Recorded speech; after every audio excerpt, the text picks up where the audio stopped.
개정법에서 공수처와 관련된 거 11번을 한번 보도록 합시다. 공수처죠. 그래서 다음 중 고위공직자범죄수사처 설치 및 운영에 관한 법률상 고위공직자가 아닌 사람 등장하네요. 그러니까 공수처 수사 대상이 아닌 사람이 있죠. 그래서 국회의원, 법무부 장관, 서울특별시장, 경무관 이상 경찰 공무원, 장성급 장교, 공정거래위원회 3급 이상 공무원, 판사, 검사 있는데 서울대학교 총장 이사, 이 사람은 아니다 이거예요. 그래서 한 명 있다라는 거 좀 유치하긴 한데 이런 문제도 나왔다. 알아주시면 되겠고요. 넘어가시면 됩니다. 자, 그 다음 13번 문제를 한번 가보도록 하겠습니다. 자, 13번 문제. 불신검문 적절하지 않은 것 있네요. 첫 번째.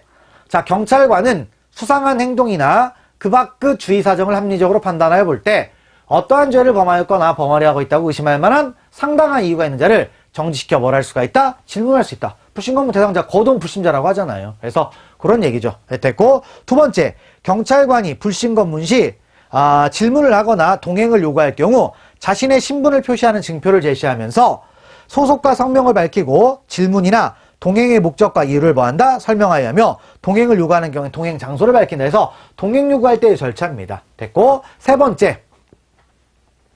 자, 경찰관은 동행한 사람의 가족이나 친지 등에게 동행한 경찰관의 신분, 동행 장소, 동행 목적과 이유를 알리거나 본인으로 하여금 즉시 연락할 수 있는 기회를 주어야 하며 변호인의 도움을 받을 권리가 있으면 알려야 된다. 그래서 변호인의 조력을 받을 권리를 알리게 돼 있다. 여기도 맞는 얘기죠. 그 다음에 네 번째가 중요한 거죠. 자, 일단 보시면 자, 어떤 얘기입니까? 자, 일단 경찰관이 불신검문할 때는 뭘 하라고 했습니까? 자, 증표를 제시해야 돼요. 근데 증표를 제시하는 이유는 무엇 때문입니까? 바로 경찰관임을 확인하자라는 취지죠.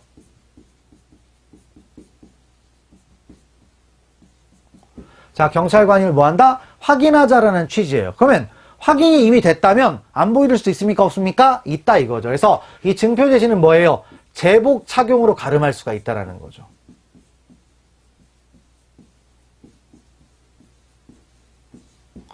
자, 그래서 이걸 놓고 이제 읽어보시면 됩니다. 자, 검문하는 사람이 경찰관이고 검문하는 이유가 범죄에 관한 것임을 피검문자가 충분히 알고 있었다고 보이는 경우라도 검문 시 경찰관 신분증을 제시하지 않았습니다. 이미 알고 있어요. 피검문자가 충분히 알고 있었습니다. 그럼 제시하지 않았으면 위법입니까? 이런 건 위법 아니다 이거죠. 확인됐다 이거예요. 확인됐다. 그래서 그런 내용들을 이제 보시고요. 넘어가시면 되겠습니다. 자, 그리고 뭐 나머지 것들 쭉 있는데 그냥 가볍게 읽어보시고 넘어가시면 됩니다. 자, 17번을 한번 가보겠습니다. 17번. 자, 체포 및 구속의 제한에 관한 설명이 있네요. 자, 일단 어떤 겁니까? 자, 여기서 우리가 재구속 제한이라는 게 있는데, 기억법. 자, 재구속 제한은 뭐죠? 피의자 구속에만 적용됩니다. 피의자. 그런데 법원에 의해서 석방되었다 구속된 뭐가 있습니까? 피고인 있죠? 그럼 이건 적용 안 돼요. 피고인은 재구속 제한이 없어요. 피고인은 재구속 제한이 없습니다. 그래서 일단 기억번 틀렸고요.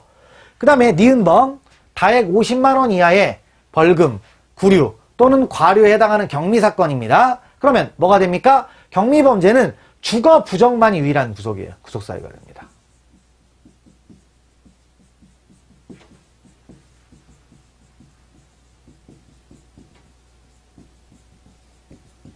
자, 주거 부정만이 유일한 뭐다? 구속사유가 된다. 그래서 니은번 맞고요. 다음에 디귿번 체포 구속 적부심사 결정에 석방됐습니다. 그럼 뭐죠? 도인입니다. 도인.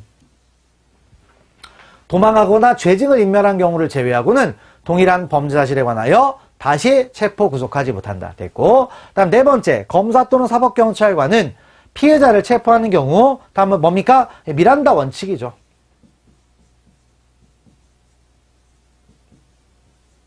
자, 미란다 원칙은 고지하지 않습니다. 그래서 7번에 1번. 자, 뭐다? 기억번이 하나가 틀렸다는 얘기입니다. 넘어가시면 되겠고요. 자, 그 다음에 또 넘어갈까요?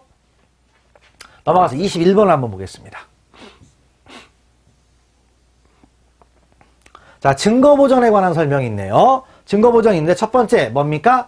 자, 증거보전은 증거보전 절차 작성된 증인신문조서가 있습니다. 근데 이거는 311조로 가죠. 311조에 따라서 무조건 증거능력이 있는데 그러면 전부가 다 증거능력이 있습니까? 아니죠. 여기서 증거는 인정되는 부분은 증인의 증언 부분에 한다 이거죠. 증언 부분만 증거로 쓰는 겁니다. 자, 그래서 내용 읽어보시면 증인에 대한 반대 신문 과정에서 피의자였던 피고인이 당사자로 참여하여 자신의 범행 사실을 시인한 전자의 증인에게 반대 신문한 내용이 기재되어 있다 이거죠. 요거는 증인의 증언이다 아니다? 아니다 이거예요. 그래서 그 피의자 진술 부분은 증거를 할 수 없다. 맞는 얘기가 되는 거죠. 됐고, 두 번째 가보시면 자, 증거보전 절차에서는 증인신문뿐만 아니라 압수, 수색, 검증 및 감정도 할 수 있으나 증거보전의 방법으로 피의자 신문이나 피고인 신문 이런 건 못해요. 맞는 얘기죠? 그래서 압수, 수색, 검증, 증인신문, 감정까지는 가능합니다. 그래서 증인신문 되지만 나를 신문해달라는 건 안 돼요.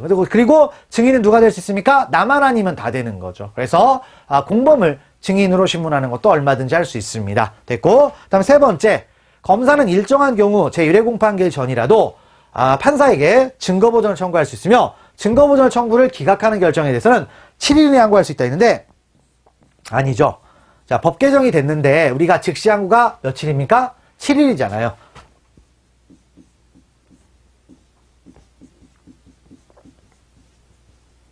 자, 즉시 항고가 뭐죠? 7일이 되는데 뭐냐면 요거는 개정을 빠뜨렸어요. 그래서 그냥 3일입니다. 아시겠죠? 여기 3일 이내 항고할 수 있다라는 겁니다. 3번이 틀렸고, 그 다음에 4번.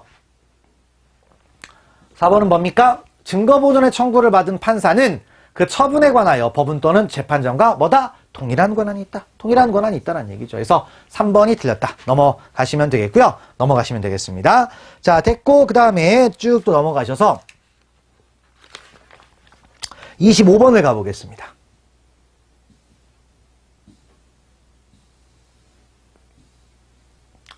25번. 자, 증거 개시에도에 대한 설명, 옳지 않은 것 있네요.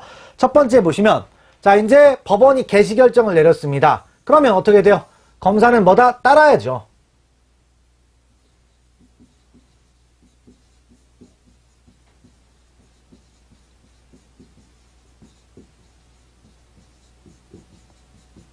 법원이 결정나면 무조건 따르는 겁니다. 근데 개시 결정에도 불구하고 검사가 피고인에게 유리한 증거 서류의 열람, 등사를 거부했습니다. 그러면 위법을 넘어서서 심지어는 뭐가 된다? 헌법에 위반된다라는 말까지 나온다라는 거죠. 그래서 1번 맞는 얘기가 되겠고요. 그다음 2번.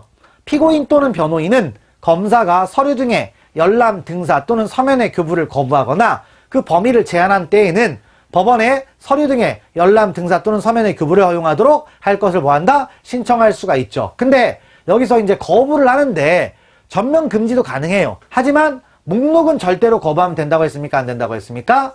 목록은 절대로 거부가 안 된다라고 했죠. 자, 그 부분을 이제 보시면 되죠. 그래서 3번. 검사는 공소 제기된 사건에 관한 서류 또는 물건은 목록 있죠. 목록 나왔습니다.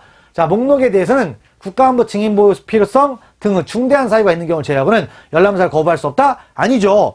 이런 사유가 있어도 뭡니까? 이런 사유가 있어도 거부할 수 없다라는 거. 어떠한 경우에도 거부할 수 없다라는 거죠. 그래서 알아주시면 되겠고 가시면 됩니다. 그래서 3번 틀렸죠. 목록은 절대 거부가 안 돼요. 그 다음에 4번. 자, 검사가 열람 등사에 관한 법원의 결정을 지체 없이 이행하지 않았다. 그러면 우리 법에는 이렇게 돼 있어요. 해당 증인 및 서류 등에 대한 증거 신청할 수 없다. 즉 증거를 못 쓰는 불이익만 받으면 되고 혹시 법원의 결정을 안 따라도 되는 거 아니냐 했더니 그건 아니고 법원의 결정은 반드시 따라야 된다, 안 따라야 된다? 따라야 된다라는 얘기입니다. 그래서 그 원리를 좀 알아주시면 되겠고요. 넘어가시면 되겠습니다. 자, 그 다음에 또 넘어갈까요? 29번 한번